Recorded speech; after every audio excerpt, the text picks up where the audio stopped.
Oke, teman-teman semuanya, selamat malam.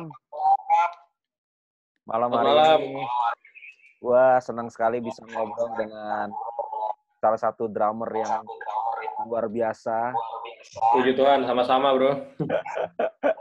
Wonder Boy dari zaman drummer cilik ya, dari zaman drummer cilik ya. Gue suka nih Wonder Boy jadi berasa muda bang. Ca, zaman dulu main drum dari umur berapa, Ca? Aku tuh main drum dari umur 2,5 tahun. Oke, 2,5 Terus, tahun.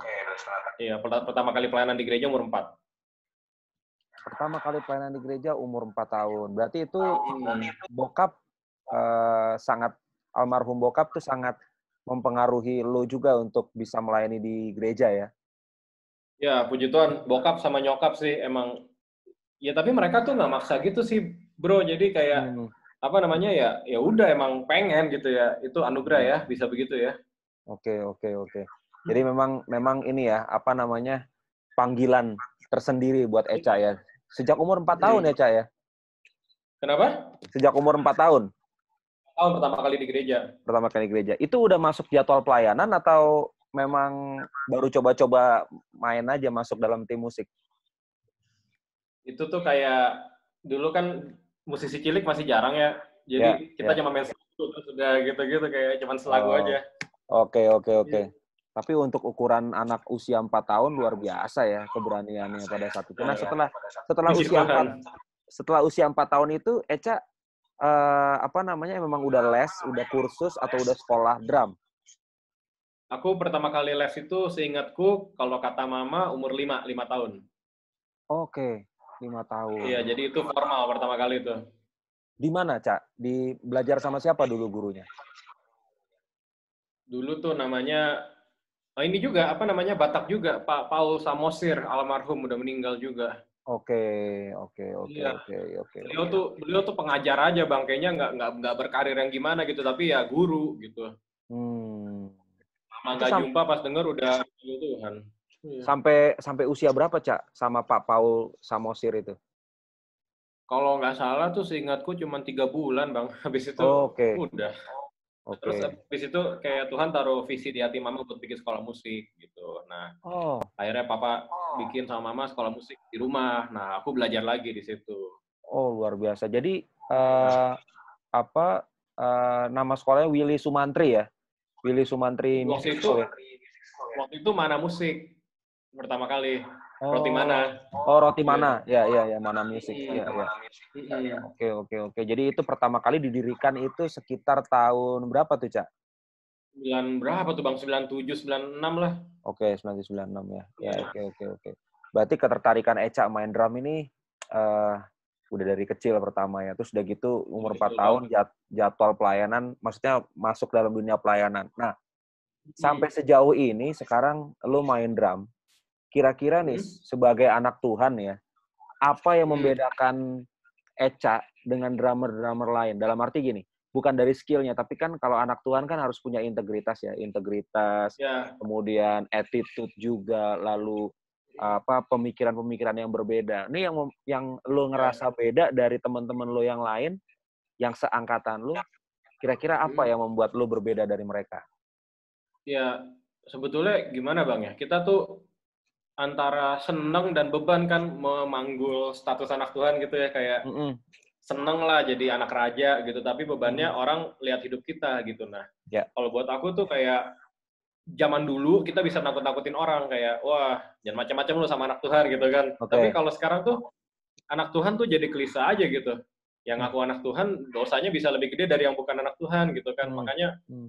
aku tuh pas ditanya gini terus aku mikir apa yang bikin aku beda gitu. Tapi aku percaya kalau Yesus tuh nomor satu buat Tuhan Yesus tuh hubungan gitu. Jadi ya aku yakin yang bikin aku beda ya aku punya hubungan yang intim sama Tuhan Yesus. Itu sih. Oke. Kalau masalah kebaikan, kalau masalah amal ibadah, aku yakin setiap orang tuh punya kelebihan sih gitu. Ya, Kita semua pasti. berdosa kan Bang, gitu. Cuman Pasti. ya hubungan itulah yang membuat kita spesial gitu. Ya. Nah, sekarang kalau Hmm. kita bicara masalah hubungan, kira-kira menurut Eca, hubungan ideal dari seorang anak Tuhan apalagi udah masuk dalam dunia pelayanan? menurut Echa yang sebenarnya yang harus dijaga dari relationship with God itu dengan cara apa menurut Echa? Aku tuh semakin sadar gitu kan, maksudnya orang-orang yang belum kenal Tuhan tuh di akhir zaman ini kan kayak doain dong biar bumi tambah baik, doain biar keadaan tambah baik gitu. Tapi kita yang ngerti firman, kita ngerti bahwa keadaan memang nggak akan tambah baik gitu kan. Ya. Tapi Tuhan Yesus yang baik, keadaannya Yes. belum tentu gitu. Makanya aku belajar bahwa ya hubungan itu penting gitu. Yang bikin kita beda kan hubungan itu. Terus ya gimana Bang ya, aku agak berat juga, tapi buat aku sih yang harusnya membuat apa namanya ya, perbedaan gitu kan Bang ya. Yang harusnya membuat orang kayak notice gitu, wah nih beda nih gitu Nah, ya. itu ciri khasnya itu. Jadi kalau Dia harus kalau kita bilang kita harus memiliki pikiran dan perasaan yang terdapat juga dalam Kristus Yesus, Filipi 2 ayat 5 gitu. Nah, itu yang buat aku tuh pedoman sekaligus berat tuh. Jadi kayak Yesus gimana, lu harus gimana gitu kan. Oke. Dan seringkali ini disalahgunakan kan Bang. Aku ngikutin postingan gitu kan kayak oh Tuhan Yesus tuh kasih. Jadi kalau orang bikin salah lo harus maafin gitu. Tapi nggak gitu juga gitu. Tuhan Yesus juga berkali-kali tegas menegur gitu kan. Jadi aku percaya ya kita harus benar-benar peka Tuhan mau bawa kita kemana nih. Kadang kita harus sabar, kadang kita harus tegur gitu. Jadi ya itulah yang menarik sih. Ya, soalnya begini ya, terkadang ada satu kesulitan kita sebagai orang-orang, apalagi nih ya, Echa sama gue ini kan orang yang juga dalam dunia pelayanan, tapi kita juga aktif dalam dunia profesional as a musician, gitu kan. Gimana profesional musisi itu kan dilatih disiplin, ya satu, dilatih disiplin, dilatih komitmen, dilatih bekerja dengan profesional. Sementara gereja itu kalau dengar kata profesional dalam tanda kutip quote and quote anti gitu ya. Iya. Karena profesional itu tuh seringkali diartikan sama orang gereja tuh it's all about money, uang gitu kan. Iya. Nah, jadi terkadang gua sendiri nih sebagai orang yang juga aktif dalam dunia pelayanan, terkadang punya kesulitan bahwa ketika kita misalkan menghadapi sebuah acara besar, entah itu Natal, Paskah, atau ada konser gereja, kita butuh latihan yang luar biasa, kita butuh waktu yang baik, kita butuh keseriusan. Nah, tapi terkadang anak Tuhan di gereja nggak siap tuh menerima hal-hal yang keras seperti itu. Gitu. Nah, menurut Echa sendiri ngalamin nggak hal-hal kayak gitu? Aku tuh jadi flashback. Aku pertama kali tahu Krispati itu zaman SMP. Waktu itu lagu apa? Kejujuran Hati ya. Kejujuran Hati. Temanku di kelas ngomong. Aku masih ingat temennya namanya Budi. Dia bilang, Cak dengerin deh nih ada band kayak band Rohani katanya. Wah gitu ya. Oke, gue dengerin terus nggak lama all the way hits lah gitu kan. Iya, betul. Pokoknya long short tiba-tiba kita ketemu lagi satu panggung itu pas aku main sama Mas Erwin Kutawa di ulang tahun RCTI. Oke. Jadi posisi Mas Erwin tuh bandnya di bawah, Krispati di atas gitu. Iya. Aku inget banget, abang tadi bilang orang gereja disuruh latihan males, disuruh kasih yang terbaik. Ya gimana ya, maksudnya ini sebetulnya masalah sederhana yang jadi rumit gitu karena ya puji Tuhan aku pelayanan dari kecil, jadi aku tahu orang gereja lah. Kayak mereka tuh menggampangkan lah, kayak kalau bikin salah, yaudahlah manusia nggak sempurna gitu kan. Coba lo kalau di sekuler kan lo bikin salah manusia nggak sempurna, iya lo nggak sempurna, ada gue nggak ngajak lagi. Ya benar banget. Kita bisa bikin salah, masih ditugasi minggu depan aku sempat tulis gitu, singers di gereja boleh lupa lirik. Minggu depan masih tugas. Coba penyanyi sekuler lupa lirik, dibully habis-habisan pasti. Betul. Apalagi kalau pencipta lagunya denger, bisa dituntut kan. Gitu. Jadi makanya ya ini harus ada kesadaran sih kita. Aku pikir satu-satunya yang bisa bikin kita sadar adalah kita harus ingat bahwa kita melayani raja di atas segala raja. Artinya standarnya tinggi banget. Kalau buat seorang Erwin Kutawa, aku mau datang setiap hari selama 2 minggu latihan. Apalagi buat Tuhan Yesus gitu kan. Kasarnya mau setiap hari disuruh bolak-balik Jakarta Bandung, kalau Tuhan yang suruh apa boleh buat Bang gitu kan. Menurut aja. Betul. Aku tuh aku ngerasa di gereja tuh banyak yang zona nyaman.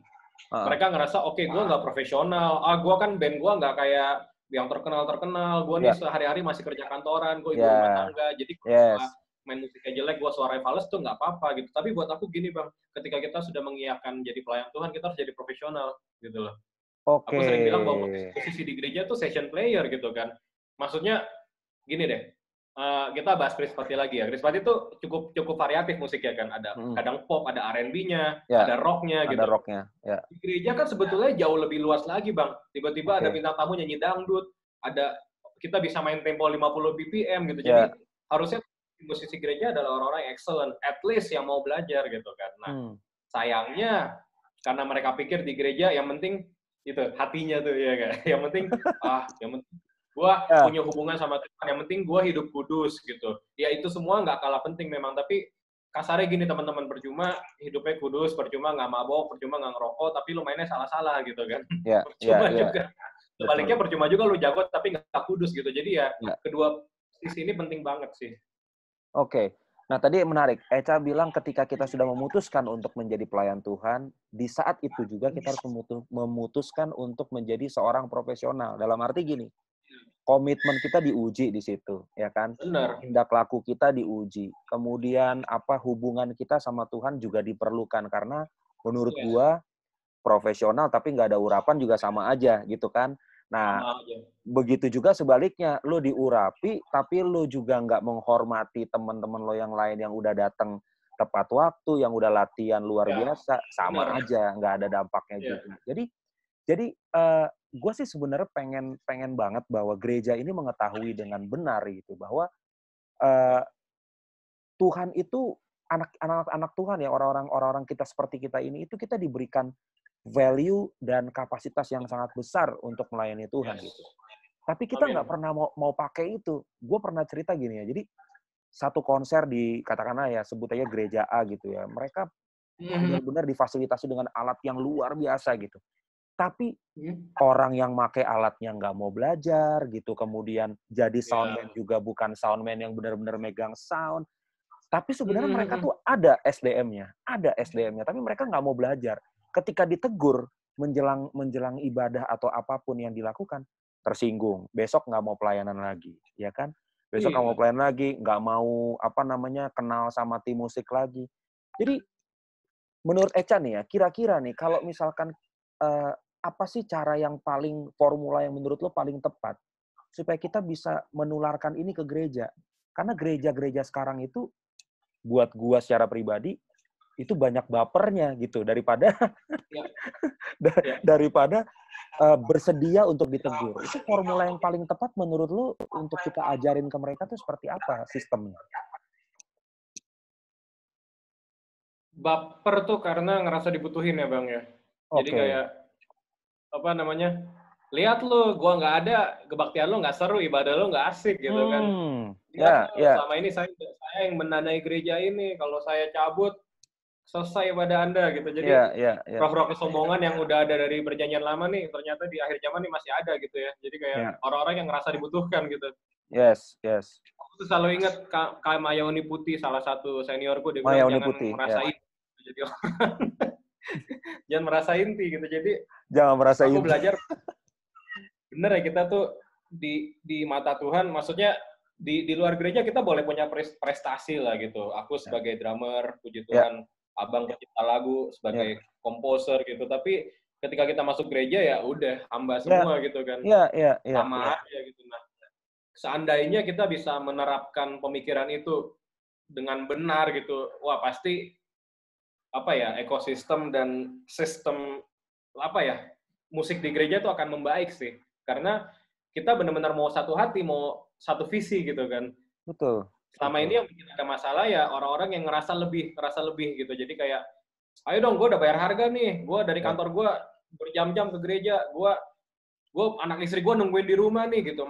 Maksudku, ya memang sih pengorbanan itu kita appreciate banget gitu. Tapi maksudnya jangan dijadikan alasan untuk kekurangan-kekurangan teknis yang kita lakukan gitu kan. Oke. Jadi maksudnya kalau ada orang-orang yang peduli dengan musik gereja, harusnya kita bersyukur. Kalau ada orang-orang kayak aku, kayak Bada yang mau majuin musik gereja, ayo kita bikin aransemen baru yuk, ayo kita berkarya yuk gitu. Maksudnya seharusnya itu jadi acuan sih. Tapi aku ngalamin juga kayak Abang alami gitu, kayak seringkali aku kan bikin aransemen baru yuk. Beberapa susah banget, nggak usah lah. Udah nolak duluan. Udah masang tembok duluan gitu. Kita ini kita bikin seminar ini yuk. Nggak usah lah, kita kan cuma musisi gereja. cuma pelayanan. Padahal tuh musisi gereja dan pelayanan kan bukan cuma ya Bang. Iya, Akhirnya iya, tuh iya. kalau kita sungguh-sungguh jaga hati jadi kepahitan. Jadi padahal di luar gereja gue ngajak orang maju seneng banget. Kita bikin tuti ini, langsung mau. Di gereja Iya, nggak iya. usah. Kan singers kita bilang pecahan suara lu salah. Enggak apa-apa. Biarin aja jemaat nggak tahu. Ya jemaat nggak tahu tapi kan Tuhan Yesus tahu gitu kan. Bener banget. Soalnya gini, Cak. Jadi gini, menurut Eca nih, kalau misalkan pemain musik tidak komitmen, berarti wajar nggak kalau nggak dijadwal? Wajar atau Kalau memang aku, seharusnya tidak dijadwal? Kalau aku sih, aku berkali-kali bilang gini teman-teman, kita ini dalam hidup kan nggak boleh maksa ya, kita kan harus hidup dalam kasih. Jadi ya misalnya kalian terlalu sibuk, nggak punya waktu buat ngulik, nggak punya waktu buat belajar, ya udah nggak usah pelayanan dulu, wajar teman. Kita bukan ngusir kan, kita bukan jahat nih, cuma maksudnya, bos ingat nih, kita melayani Raja di atas segala raja nih, kita melayani Tuhan Yesus nih. Tuhan Yesus aja turun ke dunia gitu kan. Kita disuruh latihan 2 jam aja kagak mau gitu. Jadi maksudku kalau emang hatinya belum siap berkorban, ya mendingan jangan pelayanan dulu. Dan koordinator juga harusnya tegas. Ketika ada yang kira-kira anak-anak buahnya nih yang belum mau serius nih, ya harus ngomong. Kasarnya sorry ya, mau dia orang penting kek, mau dia anak gembala sekalipun, kalau emang dia nggak siap, ya jangan pelayanan dulu. Soalnya aku tuh pernah begini, Bang dulu di salah satu gerejaku. Jadi ada pertemuan tiap pagi, aku datang aku telat gitu. Aku datang telat tapi ternyata lebih parah banyak yang nggak datang di pertemuan itu. Terus gembala bete banget hari itu karena banyak yang nggak datang. Dia bilang mulai 2-3 minggu ke depan yang boleh tugas cuma yang datang. Itu kan spekulatif banget. Ada cabang yang datang cuma gitarisnya sama WL, udah gitaran doang singer. Di cabang yang on time adalah keyboardis sama saxophone. Jadi keyboard sama saxophone doang. 3 minggu ya. Dan ibadah jalan aja gitu. Dari situ aku lihat bahwa gokil ya memang kita nih nggak ada, aku pun ibadah jalan gitu. Jadi nggak boleh sombong. Karena gini, Cak. Kan ini stigma yang berkembang di dunia gereja, di dunia pelayanan, bahwa kadang-kadang scheduler, ya ini kita bukan ngomongin si A si B, tapi ini ngomongin global aja. Scheduler itu banyak sekali dipengaruhi atau di mengalami tendensi gitu ya, atau beberapa pressure dari beberapa orang yang lu jangan dong kalau misalkan yang itu ya nggak apa-apa lah dia telat sekali 2 kali 3 kali nggak masalah, soalnya bapaknya donatur misalnya gitu. Itu kan banyak kayak gitu. Suaranya hilang nih, lagi seru hilang nih. Iya, jadi gini, gue ulang ya, misalkan scheduler A gitu ya. Scheduler A ngelihat ada si B yang melanggar aturan. Nah, tadi kan kita ngobrolin bahwa ya seharusnya kalau memang belum siap ya nggak usah pelayanan dulu, apalagi urusan komitmen ya kan. Karena kan pelayan Tuhan itu kan diharuskan punya komitmen. Nah, tapi si scheduler A ini dia sering dapat tekanan atau sering dapat bisikan dari kiri kanan bahwa jangan sampai nggak dijadwal soalnya bapaknya donatur. Sorry, suaranya hilang lagi. Kayaknya mic-nya deh tuh. Cek. Coba. Ini aman lagi nih. Oke. Gue ulang ya. Iya. Oke, gue ulang bentar. Coba. Gue ulang. Ini soalnya pembahasan. Suaranya hilang. Halo. Kak Darana. Wah, Kak Darana. Masih dengar suara gue, Cak? Nah, ini dengar lagi. Tadi hilang. Oke. Gue coba pelan-pelan ya. Jadi misalkan scheduler A, scheduler di satu gereja ya. Dia melihat adanya satu ketidakkomitmenan dari si B. Nah, si B ini akhirnya diputuskan untuk tidak dijadwal. Ya. Nah, tapi si A ini akhirnya dapat tekanan nih dari si C, si D, si E bahwa lu jangan sampai nggak jadwal dia lah gitu. Soalnya dia tuh anak donatur gitu.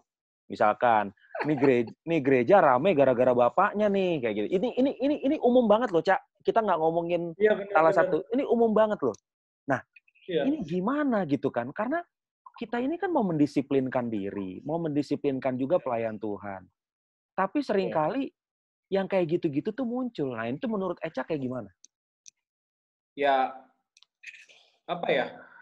Di Alkitab pun banyak orang-orang yang ngerasa penting kan, Bang? ahli Taurat, Farisi gitu. Dan ternyata roh-roh itu, spirit-spirit itu masih ada di zaman ini gitu. Jadi aku sih selalu berpedoman kita harus ngomong sejelas mungkin gitu. Maksudnya seringkali maksud yang benar kalau responnya kalau maksudnya benar kalau caranya salah atau responnya salah kan jadi salah gitu. Nah, kalau misalnya kita kenal orang tuanya, menurutku si A ini harus ngomong juga sama orang tuanya, Om, anak Om saya nggak tugasin dulu nih ya, karena ini gitu. Seringkali kan kita tuh justru, aku coba lihat dari sudut pandang lain, seringkali kita udah nggak enak duluan, ini orang donatur nih, orang penting nih, udahlah kita nggak usah ajak ngomong lah, kita anak muda nggak bakal didengerin gitu. Tapi aku malah mikir, oke, kita coba ajak ngomong baik-baik, orang tuanya, anaknya juga, kita ajak ketemu makan, meja bertiga, gitu. Ntar signal Bang Bade hilang nih. Sebentar, Cak. Sebentar.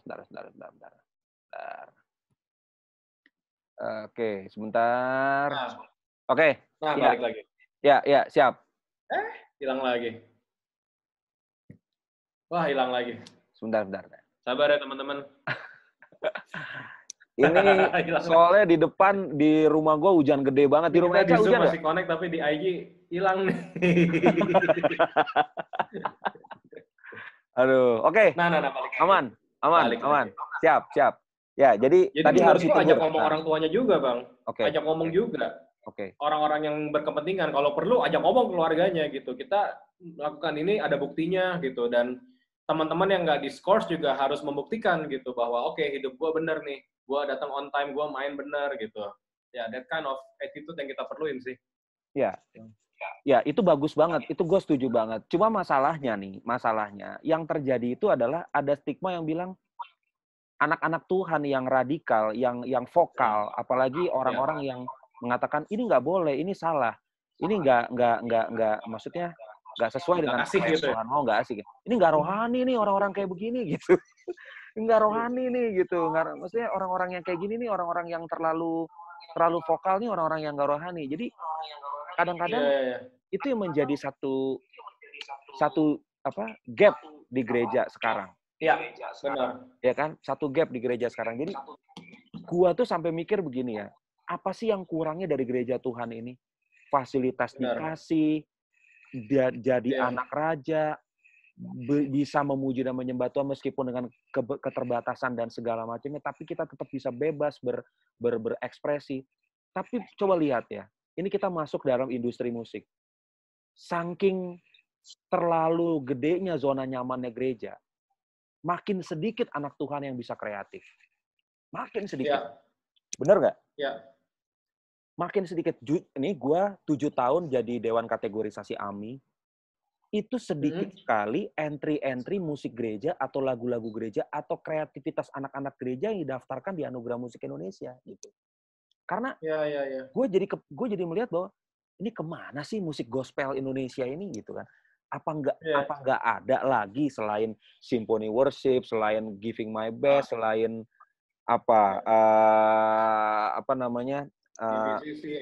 JPCC, ya pokoknya you name it lah. Apa nggak ada lagi selain mereka yang bisa berkreativitas? Nah ini menurut Eca, kegelisahan ini sebenarnya anak-anak Tuhan tuh mampu apa enggak sih untuk menciptakan kreativitas itu? Kalau menurutku kebagi dua, Bang. Yang tadi Abang bilang terkekang di gereja itu ya akibatnya jadi, maksudku gini sih, sebetulnya kita nggak bisa menjadikan apapun jadi alasan untuk kita nggak kreatif gitu kan. Mau batasan fisik, ada orang yang cacat pun bisa tetap berkarya gitu. Nah, menurutku orang-orang di gereja kalau mereka dibatasi oleh pemimpinnya, ya mereka harusnya berkarya di luar gitu kan. Jangan menjadikan itu alasan.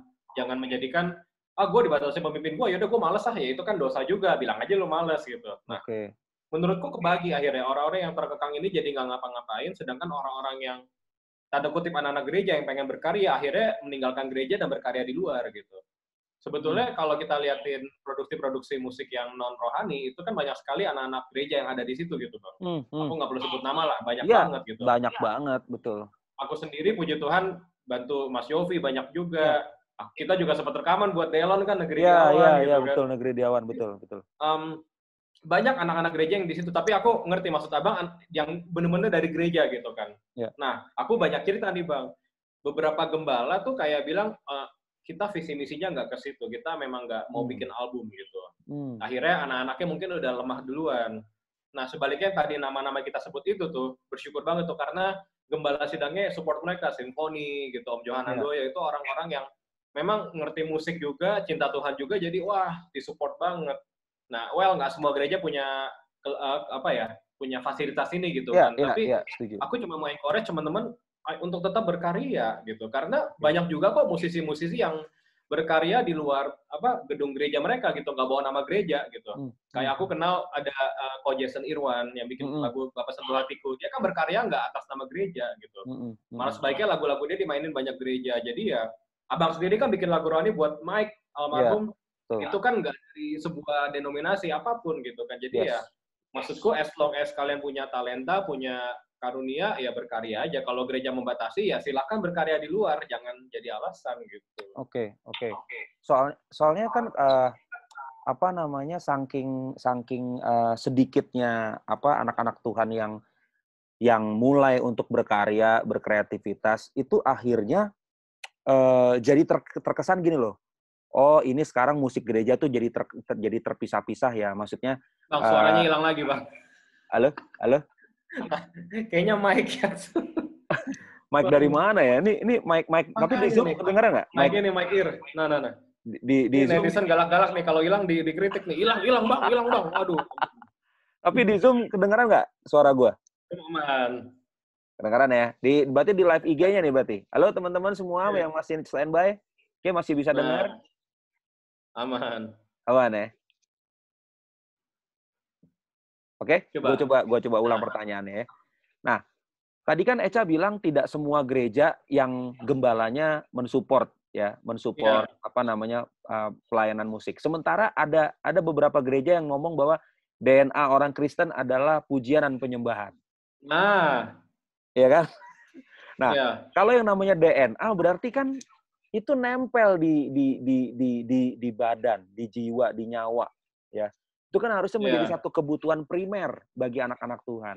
Nah, sebenarnya dari omongan gue ini tidak harus menuntut bahwa semua gereja harus bikin album, no. Tapi di dalam kebaktiannya sendiri, banyak gereja yang masih, udahlah praise and worship-nya biasa-biasa aja, lagunya nggak usah dipikirin, lagunya dari WLA sampai WLZ, ya udah itu aja, lagunya diputer-puter aja begitu segala macam, nggak usah diganti-ganti, aransemen juga biasa-biasa aja. Berarti kan tidak semua gereja menganggap itu menjadi DNA dari orang Kristen. Menurut lo gimana?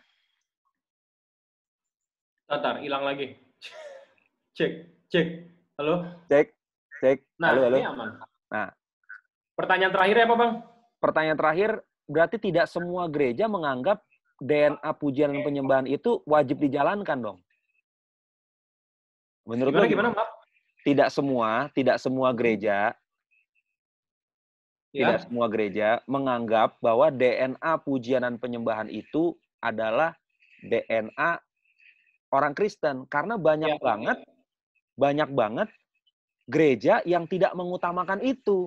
Gitu. Ya. Gimana menurut lo? Oke, pastorku si Ko Irwan Alexander tuh pernah bilang kan Tuhan bertata di atas pujian. Itu Alkitab. Tapi Ko Irwan bilang gini, kenapa harus bertata di atas pujian dan penyembahan? Sedangkan tahta Tuhan itu kan kekal abadi gitu. Nggak perlu juga sebetulnya pakai lagu-lagu. Pujian penyembahan gitu kan.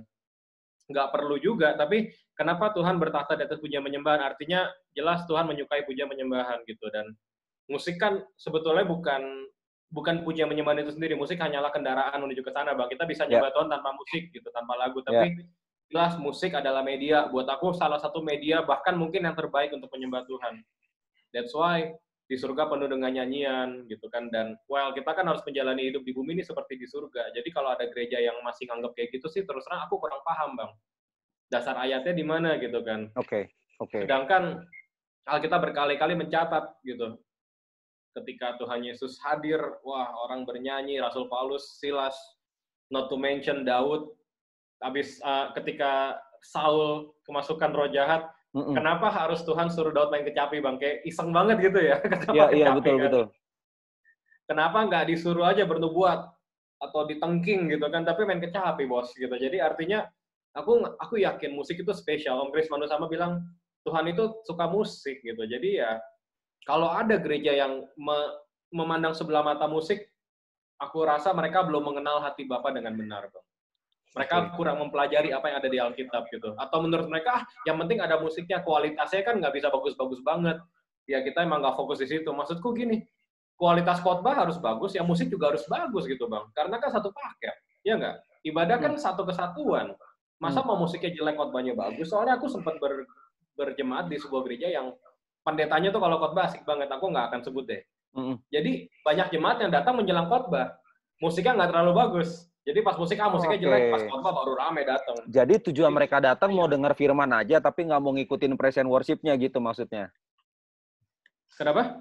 Jadi mereka datang cuma pengen dengar firman doang, tapi praise and worship-nya nggak mau dengar gitu ya. Iya. Sayang. Oke. Nah, menurut Eca nih, kalau pemain musik di gereja terima PK, menurut lu? Kalau menurutku, Bang, aku dulu sempat sok menolak gitu PK. Nggak boleh gitu. Tapi papaku ingetin, nggak boleh sombong, berkat dari Tuhan nggak boleh ditolak gitu. Jadi aku prinsipnya gini, kalau Tuhan kasih melalui gereja, kayak aku kan juga puji Tuhan pelayanan sharing firman juga, nggak boleh ditolak. Itu jangan boleh ditolak ya. Jangan sombong juga pas dikasih langsung masukin lagi gitu. Itu tanpa disadari kita sombong tuh. Tapi kalau nggak dikasih jangan minta-minta dan jangan jadi syarat. Gitu. Ya tentunya ini beda misalnya kita pelayanan keluar kota gitu ya, misalnya diundang ke Papua atau ke Irian gitu, terus nggak dibayar ya berat juga ya, bukannya kita nggak mau gitu. Atau ke Medan, biaya sendiri ya Bang, wah nggak bisa gitu kan, kita kan butuh transportasi yang memadai juga gitu. Tapi aku mungkin kita bicara fokus ke persembahan kasih yang selesai pelayanan itu gitu, di luar akomodasi, di luar transportasi gitu. Soalnya nih ada beberapa pengalaman. Gue juga pernah mengalami hal yang sama. Bahwa ketika gue diundang keluar kota gitu ya. Gue diundang keluar. Ini suara gue jelas ya, Cak? Ini jelas dari Zoom nih, coba. Di Instagram? Instagram enggak, coba. Cek. Nah, jelas lagi. Ini kayaknya kita ngomongin hal-hal begini, mungkin iya nih. Jangan sampai gangguan nih, nggak masalah. Jangan sampai sinyal gue dapat blokiran nih. Konspirasi. Jadi gini, Cak, pengalaman gue ya. Gue diundang ke satu kota. Nah. Ya, itu ya anggap aja ini ya emang bukan anggap aja, emang ini pelayanan gitu ya. Iya. Tapi penjemputannya nggak jelas, orang yang nyupirin juga nggak jelas di mana, kayak gitu ya, kan. Ampun. Terus udah gitu, ya kita sih nggak minta hotelnya di mana, enggak. Kita nggak minta juga harus kelas bisnis juga enggak minta juga naik satu maskapai penerbangan yang mewah juga enggak. Tapi gue tidak mendapatkan satu pelayanan yang wajar lah sebagai guest ya yang diundang gitu ke acara mereka. Sampai akhirnya gue dengan artinya gue juga bawa kru gue juga bilang ini gimana ya pengaturannya gini-gini segala macam. Akhirnya menjadi satu anggapan bahwa ini kok jadi begini sih? Ini kan pelayanan gitu. Ngapain sih mesti nuntut ini, nuntut itu? Sebenarnya itu bukan tuntutan, adalah hal-hal yang wajar aja kok yang di sini. Misalkan nih, kita lagi nunggu ada snack-nya atau apa misalkan ada ruangan yang nyaman, atau mungkin kalau kita ada di komunitas mereka ya kita ditempatkan maksudnya bukan di tempat-tempat yang nggak wajar lah gitu. Nah, menurut Eca kira-kira ini anggapannya yang sebenarnya yang salah yang diundang apa pemikiran orang yang mengundang pelayanan yang salah? Iya, ini kan kata kuncinya yang Abang bilang gitu, profesional. Ya. Aku tuh puji Tuhan selain main di gereja kan kita juga main di sekuler ya Bang. Jadi jelas orang-orang di luar gereja somehow lebih menghargai musisi gitu. Mungkin kalau aku kan lebih sering jadi home band sama Mas Oni, sama Hani gitu. Seringkali kita juga dapat ruangan tunggu yang kurang baik, relatif nggak terlalu oke lah gitu. Tapi ya udahlah gitu. Mungkin ini sedikit melenceng nih. Mungkin di pertelevisian home band mereka belum semua bisa menghargai band pengiring gitu. Seperti atau penyanyi utamanya. Nah, tapi kalau dalam pelayanan aku tuh nggak tahu Bang, aku nggak mau menghakimi, tapi menurutku ini sekali lagi berasal dari roh yang meremehkan gitu, spirit-spirit yang menganggap remeh gitu. Jadi ketika ngundang seseorang, dia boleh jadi artis, dia boleh menang AMI, dia boleh followersnya banyak, Tapi ketika dia di sini, dia hamba. Sama-sama kita dong.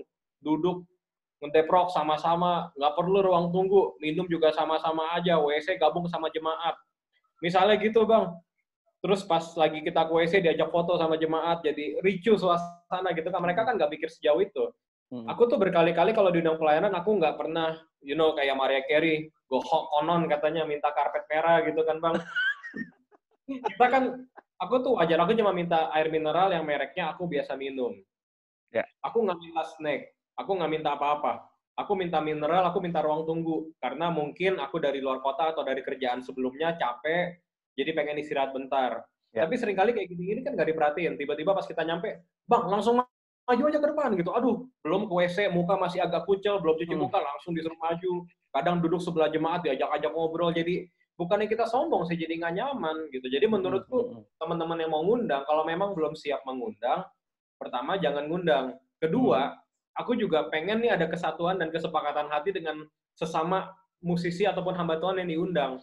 Karena seringkali gini Bang, orang-orang yang tanda kutip standarnya nggak setinggi kita nih, ketika menerima curhatan semacam itu jadi momen, jadi manfaatin buat ngejelekin. Kemarin aku undang si Abang Badai itu, dia mau minta ruang tunggu loh. Nih si hamba Tuhan yang ini, aku nggak gitu, nggak perlu lah, dia so artis tuh, Jadi momen untuk saling menjatuhkan gitu kan. Yeah, nah aku pengennya nih sesama hamba Tuhan yang diundang juga kita sepakat bahwa profesional itu penting gitu. Okay. Jadi justru jangan jadi ajang untuk ibaratnya di bank, kalau di band bayarannya 50 juta, tiba-tiba gue 10 juta aja, kerjaan orang diambil gitu kan. Nah, dalam pelayanan nih, kalau bisa kita sepakat bahwa profesionalisme itu penting. Toh yang kita minta kan nggak aneh-aneh, kita nggak minta air mineral yang bersih untuk mandi, atau kita nggak minta mic yang 30 juta buat kita ngomong. Okay. Abang kan pasti kalau pelayanan nggak mungkin minta motif terus juga kan, berat juga gitu. Iyalah. Paling nggak kita minta keyboard yang proper, yang toolsnya nggak rusak gitu kan. Yes. Bukan buat jago-jagoan, biar enak aja ngiringin ibadahnya gitu kan. Tapi seringkali itu pun mereka nggak mau sediain. Bukan nggak bisa loh, nggak mau. Tentunya ini beda dengan misalnya kita diundang ke, mohon maaf, pedalaman yang terbatas banget alatnya. Itu mah gitaran aja kita juga suka-cita banget gitu kan. Itu sih yang terjadi. Ya, soalnya kan banyak gereja juga yang tadi lo bilang bahwa nggak mau, sebenarnya bukan nggak ada, tapi nggak mau aja nyediain. Iya, benar. Bagi gue aneh sih, ya kan, maksudnya sementara dalam pelayanan sehari-hari kebaktian minggu lo tuh lo bisa benar-benar proper menyediakan alat-alat yang bagus, tapi ketika lo mengundang orang, lo kayak membatasi diri lo gitu untuk udahlah pakai aja apa yang ada segala macam. Nah, ini kan sebenarnya satu sisi negatif yang harus diperbaiki kan. Nah, bagaimana gereja itu bisa berkembang kalau cara pikirnya tuh masih sempit seperti itu gitu. Malah Bang, yang kadang aku sebel tuh Bang ya. Ini jadi kasta-kastaan gitu. Misalnya nih undang hamba Tuhan atau musisi lokal gitu. Wah, seenaknya. Tiba-tiba mereka undang dari luar negeri. Wah, langsung beda kelakuannya gitu kan. Langsung beda. Sayang banget gitu. Menurutku ya harus belajar menghargai gitu. Dan kalau ditegur harus rendah hati teman-teman. Jadi kita tuh tegur bukan untuk sok ngartis ya. Mungkin penyampaian tiap orang beda-beda ya. Ada yang cenderung lebih lembut, ada yang lebih tegas gitu. Yang manapun itu, kalau memang dengan kasih tujuannya harus bisa diterima sih dengan baik. Iya, soalnya gue setuju banget. Karena gini, Cak, pengalaman yang terjadi adalah pemain musik terlambat. Misalkan nggak ikut doa sebelum pelayanan lah, misalkan gitu. Ya. Itu langsung di sama koordinatornya langsung dipanggil, kamu lain kali jangan begini-gini ya segala macam, kamu besok jangan pelayanan dulu deh gini gitu kan. Ya. Tapi nyatanya pada sini gue ngelihat sendiri loh. Ini pemain bass terlambat, ditegur besok nggak boleh pelayanan lagi atau minggu depan belum pelayanan. Tapi dengan pada saat kebaktian yang sama, hamba Tuhannya juga telat. Hamba Tuhannya telat, tapi hamba Tuhan tetap harus naik. Nah. Satu yang lucu kan, maksudnya gini, kalau memang punya peraturan, ya kan, ya jalani dong. Ini harus fair untuk semua jenis pelayanan gitu. Nah sekarang kalau hamba Tuhan nggak datang, 15 menit nggak datang, puji-pujiannya ditambahin, suruh muter terus, penyembahan nggak berhenti apa segala macam. Akhirnya hamba Tuhannya datang terlambat 20 menit baru naik. Nah ini kan juga nggak jadi berkat gitu loh. Iya, setuju banget Bang. Setuju banget. Ya, ini paradigma berpikir yang salah sih. Contohnya dalam skala ngeband, vokalis lebih sering diutamakan dibanding Ya, personel khusus yang lain gitu kan. ya, ya, ya, Jadi kalau interview vokalis mulu, tempat duduk paling nyaman vokalis misalnya gitu. Nah di ya. gereja tuh vokalisnya tuh biasanya pendetanya gitu kan, either gembala sidang atau pendeta tamu. Jadi ketika mereka telat, oh nggak apa-apa, terima kasih banyak Pak sudah datang. Tapi kalau pemusik telat, wah dasar kamu nggak tahu diri, pelayanan telat-telat. Jadi Iya, iya, iya, iya, iya, jadi betul. gimana ya, teman-teman dan para gembala, para bapak ibu yang saya hormati dan saudara-saudari yang saya kasihi, kita perlu ingat bahwa di gereja itu kita semua sama hamba Tuhan, gitu. Jadi kalau pemusik nggak boleh telat, pendeta juga nggak boleh telat. Fair enough. Kalau Oke. pemusik telat nggak boleh maju, pendeta telat juga nggak boleh maju. Terus yang khotbah siapa? Ya bisa dong siapa aja, majelis kayak wakil gembala kayak. Ya harus ada plan B-nya dong. Kita kan di tim musik juga ada plan B nih. Waduh, basisnya telat nih. Oke deh, keyboardnya main bass pakai tangan kiri Ya. atau gitarnya tiba-tiba pindah ke bass. Ada plan B kan. Nah, di skala pendeta juga menurutku harusnya begitu. Tapi kalau aku sih Bang, aku lebih memperhatikan alasan gitu. Hmm. Ya sorry to say, misalnya pemain bassnya telat karena kehujanan atau ban Hmm. mobilnya pecah. Hmm. Atau misalnya sorry istrinya mungkin sakit sebelumnya. Ya udah gitu kan, mau gimana lagi. Karena kan pastinya pendeta juga punya alasan gitu. Jadi maksudku kita ngelihat tabiat orang lah. Misalnya dia selama ini selalu on time, selalu datang tertib, nggak pernah salah. Ya, Ngulik tiba-tiba lagu, datangnya tiba-tiba telat telat. gitu kan. Oke. Tapi misalnya memang dia tukang telat, ya boleh didisiplinkan gitu. Oke, oke. Nah, ya ini sebelumnya teman-teman yang lagi nikmatin live Instagram, ini sorry banget kalau terkadang mic-nya agak suka error-error. Iya, maaf. Maaf ya. Karena memang koneksi internet di Indonesia ini mungkin harus bisa diperbaiki ya. Jadi ya Yes. gitu. Jadi sorry banget, tapi mudah-mudahan masih bisa tetap nikmatin. Nah, Ya, Cak, kalau banyak sekali nih lagu-lagu gereja yang ya. diambil intro-intronya dari lagu dunia. Nah, Gimana lagu apa menurut namanya? seorang Eca? Lagu Chris Patti pasti sering tuh intronya di gereja kan? Oh iya iya iya benar Waktu benar benar. rusak intronya lagu Rindu. Kleng kleng. Waduh, Bang, aku memang anak gereja, tapi aku dengerinnya lagu-lagu sekuler, Cassiopeia, Liritener, ya aku yakin Yes, sama lah kita yes, influence, nggak beda jauh lah. betul. Kayaknya di pertemanan kita nih yang influence paling jauh tuh si Anton. Anton tuh kayaknya anak rock ya. Tapi aku sama Abang, sama Semi, sama Dika, Dika sama almarhum Alex ya. ini anak Almarhum ya. Ya ya fusion ya. nih. Anton Fusion doang ya. yang beda jauh nih. Nah, dulu pengen banget gitu kan, masukin lagu Liritener yuk, instrumen gitu kan. Dulu aku pikir nggak apa-apa, tapi sekarang aku mulai sadar gitu Bang. Prinsipku gini sih, mereka itu yang di luar gereja menciptakan lagunya, bukan spesifik buat Tuhan Yesus gitu. Dan Ya well itu nggak dosa gitu kan. ya. Misalnya abang bikin lagu apa, lekang oleh waktu itu kan bukan buat Tuhan bikinnya gitu. Mm-mm. Memang kalau setiga dua tiga kita lakukan semua buat Tuhan, tapi bukan spesifik untuk Tuhan Yesus. Beda dengan lagu kemenanganku gitu kan. Mm-mm. Mm-mm. Jadi sesuatu yang kita nggak bikin spesifik buat Tuhan, ngapain kita mainin di gereja? Mm-mm. Menurutku gitu bang. Mm-mm. Sebab Yakobus 1 ayat 8 bilang orang yang mendua hati nggak akan tenang gitu. Jadi Tuhan Ya, benci banget orang yang mendua hati. oke. Menurutku kalau bukan buat Tuhan, ngapain kita mainin di gereja? Toh Oke. kreativitas dari Tuhan kan nggak terbatas. Yes. Kita bisa kok bikin aransemen baru tanpa harus melibatkan lagu-lagu dunia. Aku Oke. mencoba mengerti nih bang, kenapa sih orang-orang suka bawa-bawa lagu sekuler ke gereja? Seringkali tuh ego aja bang, kayak mereka tuh seneng gitu, nyari Pengen sensasi aja. Pas pengen mau mainin nunjukin tuh aja gitu ya. iya, gitu. Show off Aku aja sih gitu ya. nggak setuju. Iya. Oke, oke. Nah, Hmm. tapi kalau misalkan terinspirasi nggak masalah kan? Nggak masalah. Nggak masalah kan? Oke. Karena musik juga gitu sih Bang ya, kayak aku percaya David Foster pun terinspirasi dari musik rohani. Oh Ya kenapa aku jelas, aja gitu kan. Jadi jelas, jelas, saling jelas. menginspirasi sih. Ya, Ya kan? Quincy Jones aja itu adalah awalnya dari gospel music.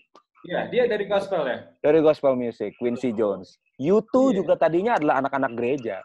Mm-mm. Gitu. Jadi ya itu juga akhirnya jadi polemik ya bahwa kalau zaman dulu nih tahun-tahun gue masih SMA ya sekitar 90-an ya. Banyak yang bilang jangan main musik rock deh, itu dosa gitu. Jangan main musik rock deh, dosa. Ya tapi permasalahannya api kemuliaan itu rock banget. Iya kan? Kukan bangkit rock gitu. Iya. Terus Mau dibikin apa bossa nova masa? iya makanya gitu. Nah, Iya. jadi dasar pemikirannya musik rohani, musik sekuler, lagu rohani, lagu sekuler itu kan tidak menjadi standar bahwa Iya. itu menjadi baik atau tidak. Tergantung Iya. bagaimana konten daripada lagu tersebut menjadi sesuatu menjadi berkat bagi orang lain Iya. atau menjadi sesuatu yang destruktif. Artinya sesuatu Iya. yang negatif buat orang lain. Itu kan yang menjadi masalahnya, menjadi kontennya kan. Iya. Gitu. Nah, akhirnya ini kebawa nih, Ca, sama WL-WL gereja. Karena WL-WL gereja itu ya terkadang ya, kan ada nyanyian gini, Tuhan menciptakan lagu-lagu baru gitu kan. Lagu baru di setiap di dalam hatiku gitu kan. Tapi lagu-lagu yang dipakai sama WL-WL ini supaya cari gampangnya, ya udahlah pakai WL yang kemarin aja yang minggu depan. Ambil 50% lagi ini. Itu pertama. Ada juga WL yang nunggu tuntunan dulu. Padahal hari Sabtu nih, tuntunannya belum dapet, mesti ngasih lagu buat hari Minggunya. Gitu. Ini pemikirannya gimana gitu kan. Tapi kalau diprotes, ya gue kan harus ngikutin pemimpin itu. Pemimpin harus wajib ada tuntunannya dulu gitu. Enggak, Bang. Roh Kudus itu tertib. Sebab Allah memberikan kepada kita bukan roh ketakutan, tapi Allah memberikan kasih kekuatan dan ketertiban gitu. Jadi Roh Kudus tertib banget. Aku percaya Roh Kudus itu gini, kita bekerja sama dengan Roh Kudus. Roh Kudus juga akan Roh Kudus tuh manis banget sih Bang buat aku, mengayomi kita gitu. Jadi misalnya jadwal latihan di gereja hari Kamis. Nggak mungkin tuh baru dikasih lagu hari Sabtu. Jarang terjadi, nggak mungkin gitu. Jadi kalau kita udah menentukan latihan hari Kamis dan itu pun kita tentukan dengan bimbingan Roh Kudus, ya pasti Kamis sudah dapat lagunya. Bahkan nggak Kamis, Selasa, Rabu udah dapat lagunya. Oke. Jadi kalau dalam kasus gini Bang, menurutku ya, nih teman-teman EKE jangan terlalu sok ngeroh gitu. Karena ada orang-orang seperti Musa gitu yang dapat ilham menulis kedua loh batu dalam satu kemah bersama Tuhan Yesus. Tapi ada juga yang lebih realistis. Gitu. Tuhan bisa bicara kepada kita dengan berbagai macam cara kok. Pendeta khotbah kita dapat ilham, kita bisa nulis lagu itu pun dari Roh Kudus gitu. Jadi maksudku janganlah mempersulit keadaan gitu. Jadi ya biasakan untuk profesional gitu. Oke. Yeah. Berarti gue setuju banget bahwa Roh Kudus itu tertib. Itu setuju banget. Karena banyak orang yang nggak paham bahwa ketertiban itu asalnya dari Roh Kudus. Gitu. Nah, jadi kan banyak banget orang yang merasa bahwa ya udah, ini gue harus melakukan ini karena pemimpin. Halo? Ya. Masih bisa dengar, Cak? Dengar. Oke. Akhirnya dengar lagi. Gue harus melakukan ini karena pemimpin dan segala macam. Banyak banget orang-orang yang teman-teman musik yang protes, ini kok lagunya belum dikasih segala macam kayak gitu kan. Itu juga banyak orang yang istilahnya WL yang nggak bisa terima protesnya. Nah jadi jadi menurut Echa nih, ini ada satu pertanyaan yang menggelisahkan gue juga. Di dalam Alkitab disebutkan bahwa salah satu karunia, jenis-jenis karunia itu adalah bahasa roh. Ya. Namun yang menjadi kegelisahan gua dan kegelisahan beberapa teman-teman yang melihat bahwa bahasa roh di satu gereja atau di beberapa gereja itu menjadi sesuatu yang bisa dipelajari. Nah. Sehingga semua bahasanya sama. Padahal kalau setauku, ya mungkin aku salah atau gimana, tolong dikoreksi aja. Bahwa bahasa roh itu adalah masing-masing message-nya itu pasti beda yang diberikan Tuhan. Sehingga kita harus mengartikan itu kepada orang lain supaya menjadi berkat. Gitu kan. Nah, akhirnya sekarang yang kita lihat di dalam beberapa gereja itu seperti pattern. Ya. Nah, ini menurut Echa seperti apa? Nah, sorry. Sebelum gue jawab, gue jawab dulu teman-teman yang ada di Instagram. Teman-teman, untuk earphone ini gue tidak pakai di Instagram. Jadi gue pakainya di Zoom. Jadi kalau misalkan headsetnya atau suaranya mungkin terlihat atau terdengar kresek-kresek, ini gue juga nggak ngerti kenapa. Karena di Android gue tidak pakai headset. Jadi gue langsung ngomong aja gitu. Langsung ngomong. Tapi kalau yang di Zoom ini gue pakai headset supaya suaranya nggak double-double. Gitu ya. Iya. Jadi minta tolong, maaf, dinikmatin aja obrolannya. Silakan, Cak. 1 Korintus 12 ayat 10 bilang gini kan Bang, kepada seorang roh memberikan kuasa untuk mengadakan mujizat, memberikan karunia, bernubuat, membedakan bermacam-macam roh, berkata-kata dengan bahasa roh, memberikan karunia untuk menafsirkan gitu. Kalau masalah message-nya beda-beda atau enggak, aku juga nggak tahu Bang, karena aku belum dapat karunia untuk menafsirkan gitu. Tapi bisa aja sama bahasa rohnya gitu. Tapi yang mau aku fokusin di sini adalah aku sangat suka bahasa roh. Khususnya kemarin ketika aku lagi sedih banget, papa dipanggil Tuhan. Ketika kemarin anak kami 3 bulan dipanggil Tuhan, Bang. Jadi masih dalam kandungan, sedih banget gitu ya. Terus tuh bahasa roh menguatkan banget. Masuk hadirat Tuhan. Karena kan roh mengatakan hal-hal yang kita nggak ngerti gitu. Hal-hal yang bahkan kita nggak sadari gitu. Kalau kata Tante Betty Handoyo, bahasa roh itu bahasa kode etik dengan surga. Jadi kalau ada yang nggak setuju dengan bahasa roh, tentunya aku menentang gitu. Tapi kalau di sisi lain ada yang memaksakan harus bisa bahasa roh ya, bahkan kayak tadi abang bilang bahasanya harus sama, bahkan ininya harus sama pelafalannya ya, itu sesat dong gitu. Karena kan setiap orang karunianya berbeda. Jadi kalau punya karunia berbahasa roh silahkan, kalau belum punya minta didoakan, mau minta itu juga boleh banget, saya menyarankan. Tapi misalnya nggak punya atau belum punya, jangan ngerasa kurang rohani gitu, jangan ngerasa aduh Tuhan nggak deket sama gua nih, jangan teman-teman gitu, karena kan setiap orang karunianya berbeda.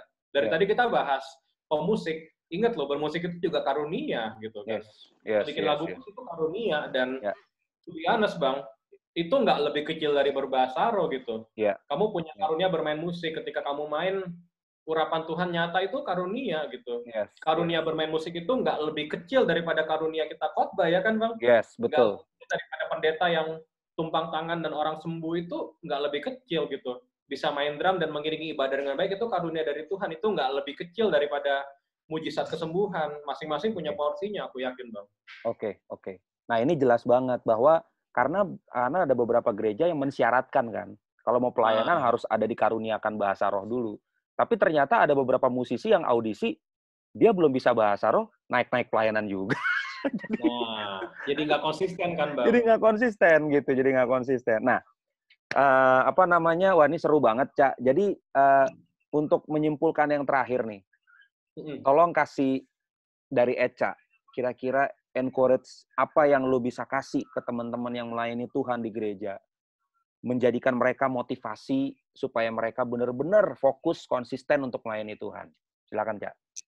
Oke, aku berkali-kali ngomong ini Bang, kita nih orang-orang musik, kita berada di sebuah bidang, musik, sport, politik gitu. Bidang-bidang ini somehow banyak orang ngerasa ngerti gitu kan. Jadi kayak abang sekolah di IMI bertahun-tahun, kayak percuma gitu sama anak SMP yang belum pernah belajar musik, dia bisa komenin musik yang kita buat gitu kan. Yes. Kita pun bertemu orang semacam itu di gereja. Orang-orang yang nggak ngerti musik tapi ngerasa ngerti musik. Jadi pertama harus jaga hati gitu, harus rendah hati teman-teman, karena nggak semua kritikan membangun, tapi semua kritikan yang datang sama kita itu pasti Tuhan izinkan, entah benar entah salah. Jadi belajar untuk menerima gitu. Jangan sombong, itu pertama, rendah hati. Kalau ngomongin rendah hati ini berarti kita akan datang latihan on time. Ini pun buat aku pribadi Bang, karena aku kadang masih suka telat. Kita akan datang on time. Kalau kita rendah hati, kita akan ngulik materi dengan baik. Kalau kita rendah hati, kita akan memberikan masukan sesuai kapasitas kita gitu kan. Orang-orang yang nggak rendah hati nih cenderung memberikan masukan menurut gue gitu kan Bang. Kayak misalnya hamba Tuhan gitu kan ngomong ke tim musik, musiknya nggak enak.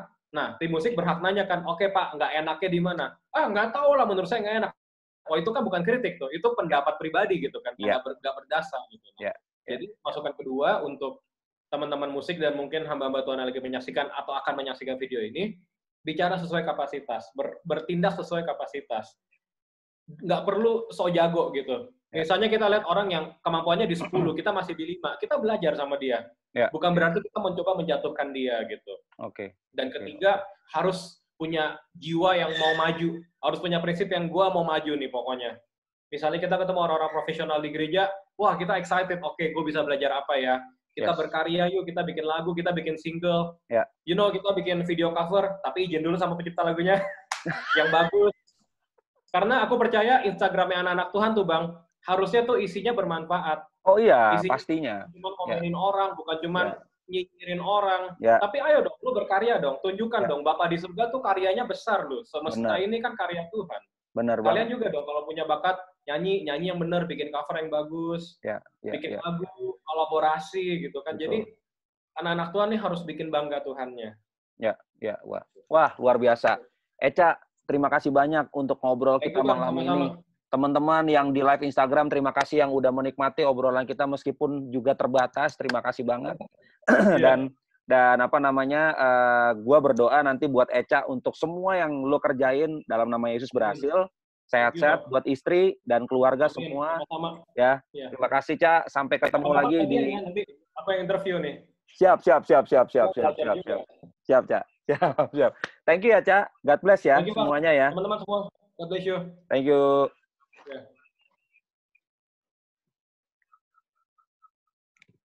Thank you, bro. Thank you.